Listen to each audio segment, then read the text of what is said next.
India में नई government बनने की सूरत हाल पर मिले जुले जज्बात का इजहार किया जा रहा है।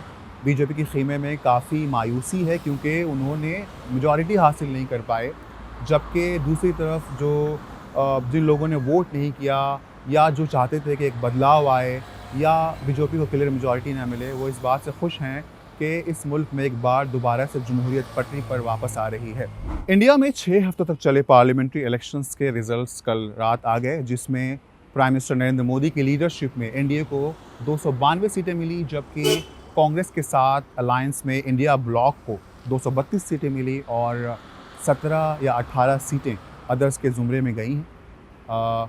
आज सुबह से ही दिल्ली में काफ़ी हलचल देखने को मिली है। प्राइम मिनिस्टर नरेंद्र मोदी ने अपनी मिनिस्ट्रियल काउंसिल्स का इस्तीफ़ा पेश कर दिया, जिसके बाद वज़ीर आज़म नरेंद्र मोदी को नई हुकूमत बनने तक के लिए कारगुज़ार वज़ीर आज़म का जो खिदमात है वो अंजाम देने को कहा गया है।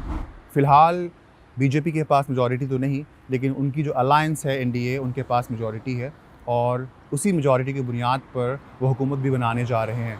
ऐसा बताया जा रहा है कि वज़ीर आज़म 8 जून को हलफ़ ले सकते हैं और तीसरी मुद्दत के लिए वज़ीर आज़म मुंतखब किए जा सकते हैं। दूसरी तरफ अपोजिशन जमातों की जानिब से भी पार्लियामेंट में किस तरीके का रोल निभाया जाएगा, उसके लिए अभी से प्लानिंग की जा रही है। आज की ख़ास मीटिंग में यही तय किया जाना है कि क्या इंडिया ब्लॉक को हुकूमत साजी के लिए कोशिश करनी चाहिए या उसे पूरी ताकत से एक अपोजिशन की तरह रोल निभाना चाहिए। इस इलेक्शन में एक और ख़ास बात ये रही कि इस बार 543 सीटों वाले पार्लियामेंट में सिर्फ 24 मुस्लिम मेंबर पार्लियामेंट चुनकर आ पाए। मुस्लिम्स की जो तादाद है इस मुल्क में वो तकरीबन 15% है, बल्कि उससे भी ज़ायद बताई जाती है। उस आबादी के हिसाब से उनकी जो रिप्रेजेंटेशन है वो पार्लियामेंट में बहुत कम मालूम हो रही है। ऐसा 2019 के इलेक्शन में भी हुआ था और कुछ उसी तरह की सूरत हाल 2014 में भी नज़र आई थी। एक्सपर्ट्स ये अंदेशा जाहिर कर रहे हैं कि प्राइम मिनिस्टर नरेंद्र मोदी उस तरीके से ताकतवर वज़ीर आज़म यानी प्राइम मिनिस्टर नहीं बन पाएंगे जिस तरीके से वो 2 मुद्दतों में रह चुके हैं।